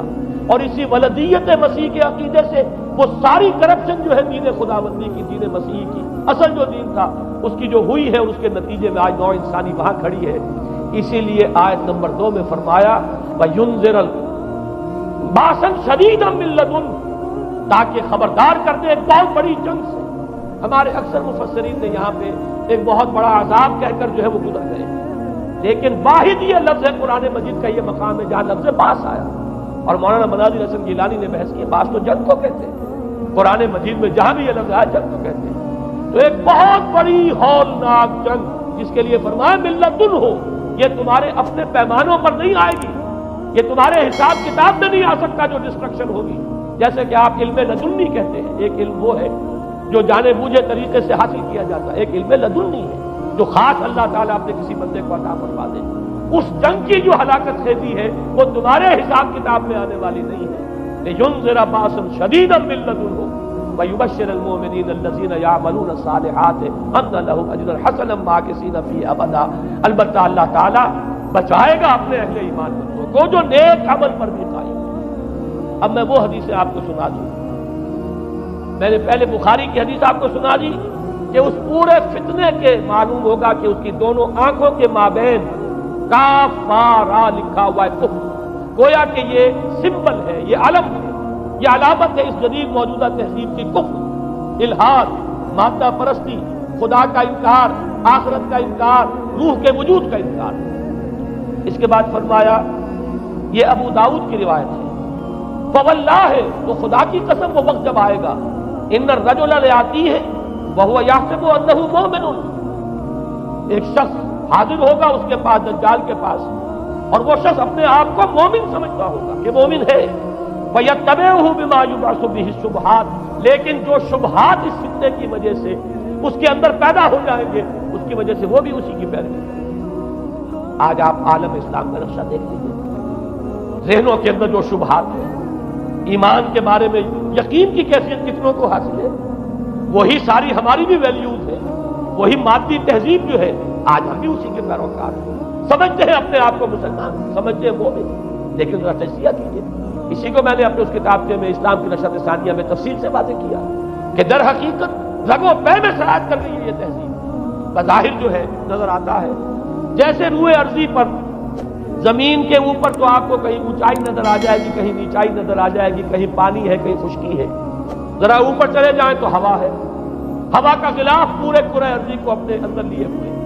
یہی حال ہے ہر ملک میں آپ چلے جائیں، نیچے کے لوگوں میں کچھ مذہب نظر آ جائے گا تھوڑا بہت۔ ہندوستان میں بھی اگر کوئی مندروں میں جاتا تو گھٹیا آدمی جاتے ہیں، بیچارے نیچ لوگ جاتے ہیں، بڑا لوگ آدمی کوئی نہیں جاتا۔ ہمارے ہاں بھی جا کے ہوتے ہیں مساجد تو سفارا تو غریب، پردہ رکھتے ہیں اگر کوئی تمہارا تو غریب۔ شہروں میں ایک کاروباری طبقہ ضرور ایسا ہے جو نماز روزے کے ساتھ اس کا ایک شوق ہے، لیکن آپ جا کے دیکھ لیجیے دیہات کے اندر کیا حال ہے۔ تو معلوم یہ ہوا کہ نیچے تو شاید کچھ نہ کچھ فرق ہے، یہ مسلمان ملک ہے، یہ ہندو ملک ہے، یہ فلاں ملک ہے، یہ بدھ مت کا ملک ہے، لیکن اوپر چلے جائیں یعنی ہر ملک کے اوپر جو ایلیٹ ہے، جو اعلیٰ تعلیم یافتہ، جو آپ کی ملٹری اور سول بیوروکریسی ہے ٹاپ کی، وہ تو ایک ہی رنگ میں رنگے ہوئے، ان کا لباس وہی، ان کا رہن سہن وہی، ان کا تمدن وہی، نام کا فرق اگر نہ ہو تو پتہ نہیں چلے گا یہ مسلمان ہے کہ ہندو ہے کہ سکھ ہے، پر پتہ چلے گا وی پی سنگھ نام ہے تو پتہ چلے گا کہ ہندو ہے،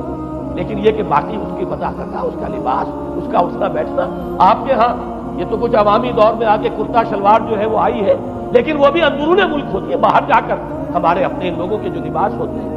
آپ کو دیکھیے کہاں فرق معلوم ہو جائے گا کہ کون مسلمان ہے اور کون ہندو اور کون پارسی ہے اور کون عیسائی۔ تو معلوم یہ ہوا کہ اوپر ایک ہی گلوبل سویلائزیشن ہے جس کا دور دورہ ہے، اور اس سویلائزیشن کے ماتھے پر لکھا ہوا کافارا، اس میں وہ ایمان نہیں ہے، اس میں الحاد ہے، مادہ پرستی ہے، کفر ہے۔ اس میں آخری حدیث جو میں آپ کو سنا رہا ہوں، حضور نے فرمایا آخر من یخرج الیہ النساء، اس فتنے کی طرف پیش قدمی کرنے والا آخری طبقہ ہوگا عورتوں کا۔ وہ جب اس تہذیب کی طرف لپکیں گے، یہ طبقہ جب آگے بڑھے گا، یہ جو ہمارے ہاں بھی جلوس نکلتے ہیں، شریعت کا مذاق اڑانے والے جلوس، اسلامی احکام کی نفی کرنے والے جلوس نکلتے ہیں، اور ان کے جس طریقے سے ڈسپلے ہوتا ہے اخبارات کے اندر، جتنا ان کے لیے اعزاز ہے، جتنی ان کے لیے یہاں پر تکریم ہے ہمارے معاشرے کے اندر، اس کو پیش نظر رکھیے۔ آخر من یخرج الیہ النساء حتی ان الرجل لیرجع الی امہ و ابنتہ و اختہ و عمتہ فیوثقھا رباطا، یہاں تک کہ ایک بندہ مومن کا حال یہ ہو جائے گا کہ وہ دوڑے گا اور کوشش کرے گا اپنی ماں کو، بیٹی کو، بہن کو، پھپھی کو باندھ کر رکھے کہ وہ نکل نہ جائے۔ یہ حال ہو جائے گا کسی شخص کا۔ آج کتنے لوگ بے بس ہو چکے ہیں، اب وہ باندھ کر رکھنے والے بھی گویا کہ ہتھیار ڈال چکے ہیں، ورنہ یہ کہ ایک دور تھا کہ کچھ نہ کچھ باندھ کر رکھنے والے تو تھے، لیکن اب تو آزادی کی صورت آئی ہے تو باندھ کر رکھنے والے جو ہے وہ ہار مان چکے ہیں۔ اب تو آپ دیکھیں گے اچھے بھلے نظر یہ آتا ہے، داڑھی رکھی ہوئی ہے، خود جو ہے مذہبی مزاج کے ہیں، لیکن بالکل بے پردہ تو خاتون جو ہے ان کے اسکوٹر کے پیچھے بیٹھی ہوئی یا ان کے کار کے اندر ان کی برابر کی سیٹ پر بیٹھی ہوئی جا رہی ہے۔ بے پردگی، یہ اباحیت، ہمارے اخبارات کا جو حال ہے اس کو دیکھیے۔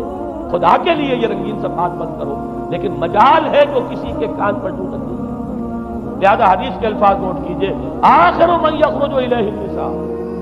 اس فتنے کی طرف پیش قدمی کرنے میں آخری طبقہ جو ہوگا وہ خواتین کا ہوگا۔ حتی ان الرجل لیرجع الی امہ و ابنتہ و اختہ و عمتہ، یہاں تک کہ آدمی دوڑے گا، پکڑے گا اپنی ماں کو، اپنی بیٹی کو، اپنی بہن کو، اپنی پھپھی کو، اور اسے باندھ کے کوشش کرے گا کہ کہیں وہ اس طریقے سے اس دجالی فتنے کے اندر جو ہے وہ اسی کی پیروی کے اندر گھر سے نہ نکل جائے۔ یہ ہے وہ فتنہ جس کی لپیٹ میں اس وقت پوری دنیا آئی۔ اب نوٹ کیجئے، اس فتنے کے لیے اب میں چند باتیں اور کہہ رہا ہوں۔ لغوی بحث کیا ہے؟ دجال کسے کہتے ہیں؟ یہ بنا ہے لفظ دجل سے۔ دجل اور فریب یہ ہماری زبان میں بھی مستعمل، دجل و فریب، دھوکہ دینے والی شے، ملمہ، حقیقت کچھ ہو اوپر کچھ اور پردہ ڈال دیا گیا، یہ دجل، گندم نمائی جو فروشی دجل ہے، فریب ہے۔ اسی کے لیے دوسرا لفظ عربی زبان کا جو قرآن میں کثرت سے آیا وہ غرور، دھوکہ۔ اصل میں یہ دنیا دھوکہ ہے جو حیات اخروی کے لیے ایک پردہ بن کر ہماری آنکھوں پر پڑ گیا۔ میں وہ آیات اب آپ کو جلدی سے سنا رہا ہوں۔ فرمایا وَمَا الْحَيَاةُ الدُّنْيَا إِلَّا مَتَاعُ الْغُرُورِ، سورہ آل عمران میں بھی آیت آئی، سورہ حدید میں۔ لوگوں سن لو، یہ دنیا کی زندگی سوائے دھوکے کو کچھ نہیں۔ میں بات درج کر دوں گا، ایک دوسرا رخ بھی ہے دنیا کی زندگی کا، لیکن اس وقت یہ آیات سن لیجیے۔ غرتکم الحیات الدنیا، تمہیں دھوکے میں ڈال دیا اس دنیا کی زندگی نے۔ یہ سورہ جاثیہ کی آیت نمبر 35 ہے۔ غرتہم الحیات الدنیا، انہیں دھوکے میں ڈال دیا دنیا کی زندگی نے۔ یہ سورہ انعام میں آیت نمبر 70 بھی ہے، آیت نمبر 130 بھی ہے، تیسری مرتبہ سورہ اعراف میں آیت نمبر 51 میں، اور 2 مرتبہ سورہ لقمان اور سورہ فاطر میں آیا فلا یغرنکم الحیات الدنیا ولا یغرنکم باللہ الغرور۔ دیکھا لوگوں، کہیں تمہیں دنیا کی زندگی دھوکے میں نہ ڈالے۔ یہ دنیا کی زندگی جو ہے دھوکہ بن کر ایک فریب کا پردہ ہمارے آنکھوں پر ڈالتی ہے کہ یہ ہمارا مطلوب مقصود، اسی کے لیے بھاگ دوڑ، اسی کو بنانا سنوارنا۔ وہ جو میں عرض کر چکا ہوں، 3 چیزوں کے مقابلے میں 3 چیزوں کی ہے۔ حیات دنیا بھی جب مطلوب بن جائے، حیات دنیا بھی جب انسان کی اصل محبوب بن جائے، تو گویا کہ حیات اخروی اب نگاہوں سے اوجھل ہو گئی، آنکھ اوجھل پہاڑ اوجھل۔ یہی ہے اصل دجل، یہی ہے اصل فریب۔ آیات اور سنیے، سورہ اعلیٰ، بل تؤثرون الحیات الدنیا والآخرۃ خیر وابقیٰ۔ لوگوں، تمہاری گمراہی کی اصل جڑ بنیاد کیا ہے؟ تم دنیا کی زندگی کو ترجیح دیتے ہو، جبکہ آخرت بہتر بھی ہے اور باقی رہنے والی ہے۔ کلا بل تحبون العاجلہ وتذرون الآخرۃ۔ کوئی نہیں، تمہارا اصل مرض یہ ہے کہ تم اس عاجلہ سے جو موجود ہے، سامنے ہے، نقد ہے، اس سے محبت کرتے ہو، اور آخرت کو تم نے تج دیا ہے، چھوڑ دیا۔ یہ سورہ قیامہ اور اس سے اگلی سورت جو ہے وہ آپ کے علم میں ہے، سورۃ الدہر۔ اس میں فرمایا گیا ان هؤلاء يحبون العاجلة ويذرون وراءهم يوما ثقيلا۔ ان لوگوں کا اصل مرض یہ ہے کہ اس عاجلہ کو پسند کرتے ہیں، اس سے محبت کرتے ہیں، اور پیچھے وہ جو بھاری دن آنے والا ہے اس کا خیال انہوں نے دل سے نکال دیا۔ یہ ہے در حقیقت اصل فساد، اصل فتنہ، اصل گمراہی، 100 خرابیوں کی جڑ ایک طرف۔ اب اسی کا ایک نتیجہ نکلتا ہے، یہ دنیا جتنی حسین بنتی چلی جائے گی اتنا ہی فتنہ شدید سے شدید تر ہوتا چلا جائے گا۔ یہاں جتنی آسائشیں ہوں گی اتنا ہی آپ پر غفلت کا پردہ طاری ہو جائے گا۔ اور آپ کو معلوم ہے کہ اس پوری سائنٹیفک جو بھی ڈیولپمنٹ ہے اس کا حاصل کیا ہے؟ یورپ میں جائیے واقعتاً دنیا بڑی حسین بنتی ہے، امریکہ میں جائیے واقعتاً بہت حسین بنتی ہے، ابو ظبی میں جائیے بڑی حسین نظر آئے گی دنیا، گورنیشن جس طریقے کی آباد ہے۔ یہ دنیا کا حسن جتنا بڑھے گا اتنا ہی یہ آنکھوں پر اور بھاری پردہ ڈال دے گی، آخرت سے آپ کو غافل کر دے گی۔ یہی دجل ہے، یہی فریب ہے، یہی فتنہ دجال ہے۔ یہی وجہ ہے، دیکھیے یہ جو آیات آج میں بیان کر رہا تھا اس میں آخر میں فرمایا انا جعلنا ما علی الارض زینۃ لها لنبلوہم ایہم احسن عملا۔ ہم نے اس زمین کے اوپر جو کچھ ہے اسے اس کا بناؤ سنگھار بنا دیا ہے، زینت بنا دیا ہے، تاکہ ہم جانچیں پرکھیں امتحان لیں کون ہے اچھے عمل کرنے والا۔ یعنی رخ روشن کے آگے شمع رکھ کر وہ یہ کہتے ہیں ادھر جاتا ہے دیکھیں یا ادھر پروانہ آتا ہے۔ اللہ تعالیٰ نے اسی امتحان میں ہمیں ڈالا ہے۔ اس دنیا کی یہ زینت ہے، زیبائش ہے، آرائش ہے، چمک دمک ہے، یہاں کی رونقیں ہیں، ان کو دیکھ کر آدمی ہل جاتا ہے، انہی کے پیچھے پڑ جاتا ہے، حلال سے حرام سے، جائز سے ناجائز سے، صحیح سے غلط سے، جس طرح بھی ہو یہ رونقیں میں بھی زیادہ سے زیادہ اپنے گھر میں لے آؤں، میں بھی اپنے ہاں وہ آسائشیں فراہم کر لوں، میں بھی یہ تمام چیزیں جو ہے جمع کر لوں۔ اسی کے لیے انسان اپنا نہ صرف یہ کہ پوری زندگی کا اثاثہ اسی میں انویسٹ کر بیٹھتا ہے بلکہ دیانت، شرافت، ان سب کو بھی داؤ پر لگا۔ انا جعلنا ما علی الارض زینۃ لها لنبلوہم ایہم احسن عملا۔ ہم نے زمین کے اوپر جو کچھ ہے اسے اس کا زیور بنا دیا ہے، سنگھار، تاکہ ہم ذرا آزمائیں ان کو کہ آیا یہاں کے ہی اسی حسن کے اندر، اسی رعنائی کے اندر گم ہو کر رہ جاتے ہیں، یا اس حسن ازلی وہ اللہ تعالیٰ کا جلال و جمال یہ اس کے طالب بنتے ہیں۔ یہ ہے در حقیقت امتحان۔ اسی کو جیسے کہ حدیث میں بھی آیا تھا، شروع کی آیات اور آخری آیات، آخری حکم میں فرمایا قل هل ننبئکم بالاخسرین اعمالا۔ اے نبی ان سے کہیے کیا ہم تمہیں بتائیں اپنی زندگی کی جد و جہد میں، بھاگ دوڑ میں سب سے زیادہ خسارے میں کون رہے؟ الذین ضل سعیہم فی الحیاۃ الدنیا وہم یحسبون انہم یحسنون صنعا۔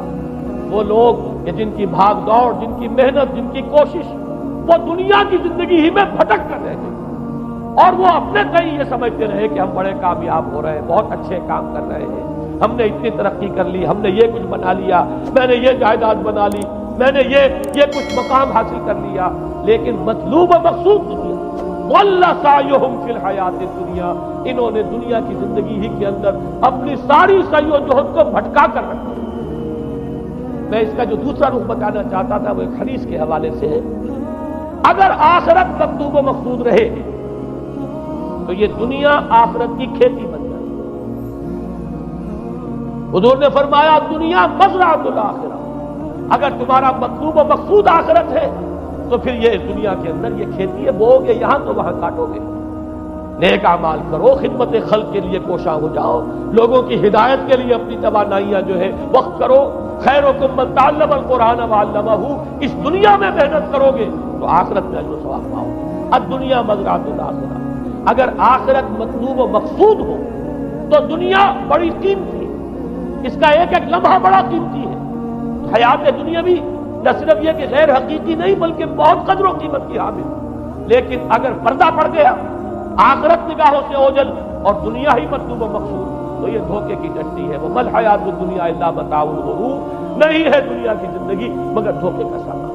غرتہم الحیات الدنیا، غرتکم الحیات الدنیا، لا تغرنکم الحیات الدنیا، دیکھنا یہ دنیا کی زندگی کہیں تمہیں دھوکے میں نہ ڈالے۔ آخری بات عرض کر رہا ہوں، یہی وجہ ہے سورہ بنی اسرائیل میں بھی آخری لفظ جو پہلے رکوع میں وہ کیا تھا؟